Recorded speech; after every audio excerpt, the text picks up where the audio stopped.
You might have seen the word progressive show up somewhere in the painful realm of politics and voting. But have you ever asked yourself, what does it mean to be progressive? From a quick look at Google Images, it would be hard to find any easy visual representation of it. So we need to look at the textbook definition of how these progressive values claim to move society forward. Progressiveness, in short, is all about changing rules of the game of life in a way that makes society more equitable, more enjoyable, and less painful for all of its players. Today, I'll break down this concept and equip you with the knowledge to navigate this world's heinous political landscape and, with some luck, make a positive change. I'm really just using progressivism as a lead-in to focus on a more concretely established and related concept introduced as game change in a book I read recently called Nordic Ideology, a Metamodern Guide to Politics, Book 2 by Hanzi Freinacht. Most of this video will be sourced from this book as well, and I would highly recommend you to give it a read. Anyway, game change encompasses this productive fusion of two positions, game denial and game acceptance, and to give you a deeper understanding of game change, allow me to first explain these two positions.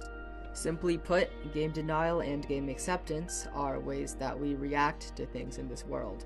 Game denial is when you become so engrossed in a game of make-believe as a child, so lost in the world of your imagination that the line between reality and fantasy is blurred.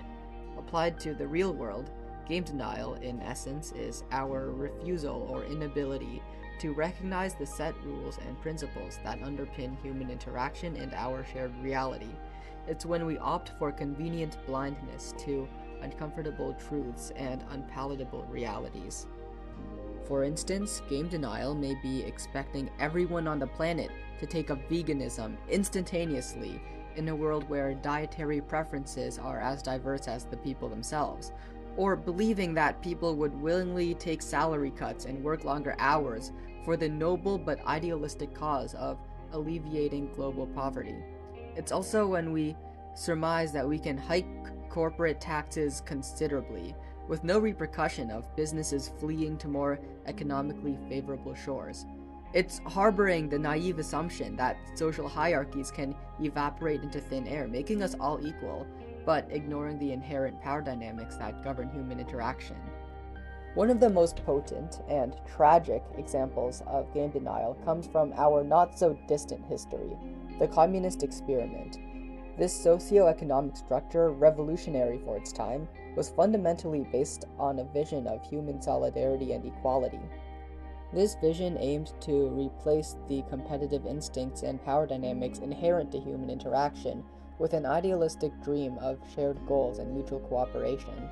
It sought to redesign the economic system, seeking a society where each person contributed according to their ability and received according to their need, a society where no one was disadvantaged and competition was a forgotten notion. Sounds pretty fair, right?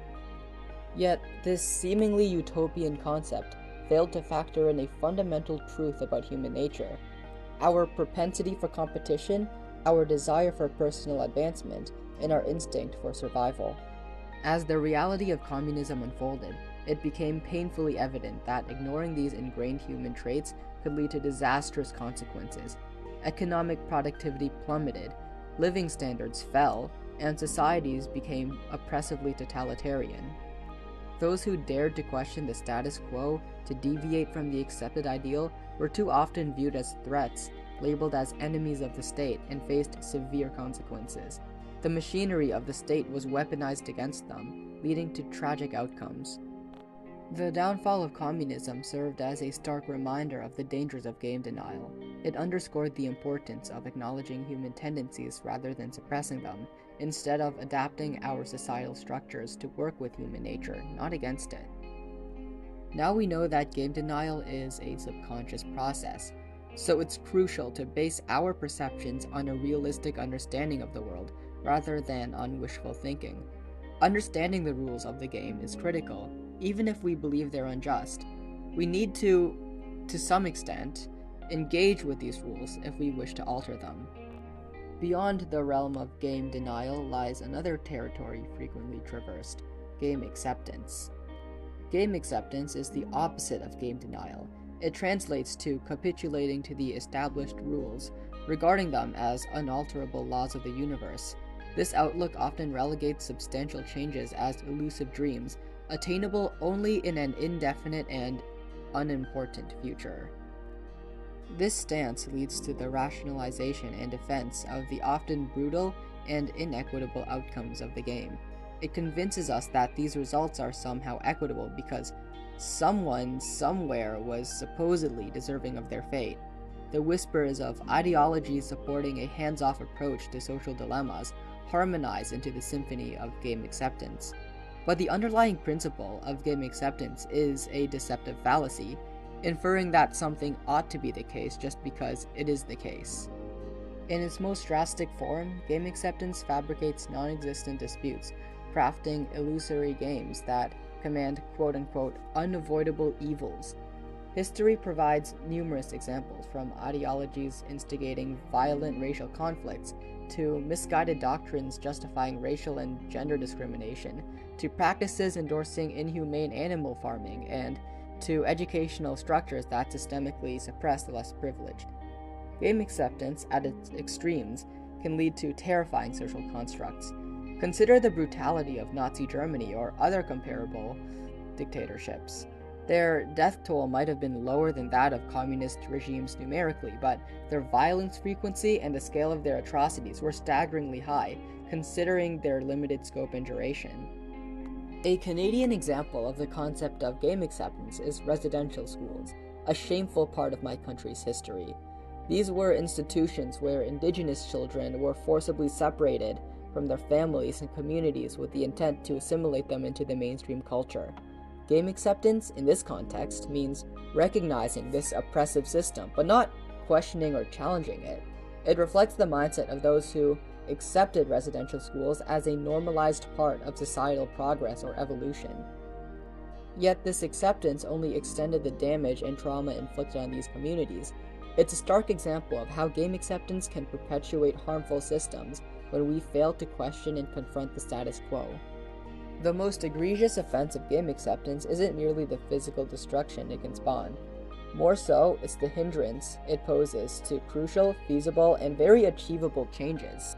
When we examine the multitude of preventable catastrophes perpetuated by game acceptance throughout history, we're faced with a silent, invisible death toll that eclipses any other recorded human disaster. How many lives have we lost simply because we thought that the status quo was good enough, that it was acceptable? The bitter truth is, we have always had the potential to usher in transformation.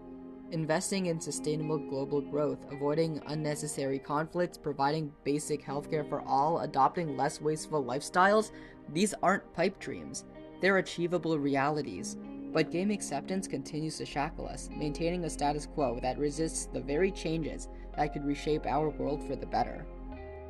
The positions of game denial and game acceptance, as I mentioned before, are not consciously held. They're accidental routes we end up on, led astray by subconscious biases and emotional commitments to specific ideologies and identities. They're subtle masks of self-deception. But once we recognize these deceptive masks, they can't stand scrutiny. Each one of us, when confronted, would assert that we aren't under the sway of game denial or game acceptance, but rather we are agents of change in the game. After all, our cognitive dissonance refuses to allow us to be misled by such biases, and in an effort to preserve our own self-image, we maintain the lies we tell ourselves and sacrifice our ability to change the game. And this video thus far has led us to the concept of game change, the productive union of game denial and game acceptance, acknowledging life as a game and committing to reshape it. It may seem simplistic, but there's more to it. Game change means to acknowledge the game, play it passionately while striving to alter its mechanics. Games evolve from cruder to more sophisticated forms. Just think about how much our societal and behavioral norms have progressed over centuries, from violent confrontations to more subtle contests. In his book, Hanzi provides us with a diagram showing that every kind of development is inextricably interlinked with one another. Game change is a progressive journey. A society doesn't evolve simply by imposing a new political system or altering values. It evolves through systemic change, psychological development of its populace, cultural shifts, and behavior modifications. Of course, there can be many more interactions in this feedback loop, but the underlying idea is simple. These areas evolve together, guiding society forward. Never let anyone convince you that transformative, positive change is unattainable. Even if you can't directly influence people's behaviors, there's always an opportunity to change systemic incentives or shift the cultural discourse. If all else fails, you can help people evolve their values, forming a competitive social structure. There's always a chink in the societal armor, providing an opening for progress. I'm sure as I'm saying this, ideas are already formulating in your head, ideas of how you can make a positive impact. And I'm telling you, go, put it into action, do it. It will pay off. It might not be direct, but in some way or another, you will be the reason for good in this world. We are aiming to construct new contexts, new historical situations where the impossible becomes possible. This dynamic process involves fostering mutual support among different forms of development. We're squeezing in progressive leaps where people least expect them, enabling the transition to a more evolved society fit for the global digital age. So let's discard game denial and game acceptance and instead embrace game change. Now, what are some tangible ways that we can start working toward game change? Hanzi gives us some of his insights and suggestions. The most realistic and immediate thing that we can do is to understand the rules of the game and disseminate this knowledge widely. This makes the game fairer by countering game denial and creating a more equitable game awareness. But this has to be done with caution because focusing only on this aspect can drag us into the cynicism of game acceptance. We study these rules by studying the tactics we use to get what we want. Hanzi recommends various books that we can get started on. The Art of War presents military strategy and philosophy with principles that have been applied to business, politics, and personal growth. It's about understanding the terrain, knowing when to act, and the importance of deception and surprise. The game deals with the strategies used in the pickup artist community for attracting women and gaining social dominance. These strategies often include psychological manipulation, understanding social dynamics, and knowing how to present oneself effectively. The Prince is a guide to political leadership and power. It focuses on the pragmatic realities of ruling and the often ruthless strategies necessary to maintain control and influence. In all three, there is an underlying exploration of power dynamics, strategy, and the practicalities of achieving goals. Furthermore, they all suggest that success often involves manipulation, or a level of cunning and strategic thinking, although they apply these concepts to different spheres of life: warfare and leadership, social interactions and dating, and political leadership, respectively. These are all rules of the game that we must know to even the playing field. In addition to understanding the rules of the game, we can reframe the game by altering our ethical norms. By defining new ethical boundaries, we can influence what's acceptable in our pursuit of success. By promoting fair play, we can even redefine who we consider losers, making it okay to be less privileged in certain respects. Additionally, we can help the game evolve by fostering social understanding. When we increase our cognitive capacity for empathy, our games become more fair. As we grow, we may even find ourselves supporting solidarity with all beings and welcoming diverse perspectives in public discourse. Another aspect involves consolidating strong and wide monopolies on violence, which is exclusive power usually by a state to enforce law and order or control physical force. With states upholding the rule of law, it's less likely for losses in life's games to result in life-threatening consequences. However, Hanzi suggests this with great caution, as a powerful state with primitive game mechanics can still cause relative suffering. For example, in North Korea, life is heavily controlled by the state, including the use of force. They have strict laws and limitations on things like freedom of speech, and they're known for extensive surveillance and high levels of censorship. But it's also important to remember that this isn't something only found in North Korea. Many countries have this kind of monopoly on violence, typically in a more regulated and democratic way. The term monopoly on violence doesn't mean that a state is abusing its power, but rather In democracies, it's usually regulated and used primarily for law enforcement and public safety. Lastly, and perhaps most importantly, we can change the essence of the game by altering the very desires and goals that fuel it. Some goods, such as insight and knowledge, are more easily distributable than others, like food or oil. By focusing on deeper, more intangible rewards, we can create a more equitable distribution of goods. We can then influence the game's dynamics by changing resource distribution. In societies where resources are shared more evenly, people are less likely to exploit others. Why? Because they already have what they need. So the game of life becomes less cruel.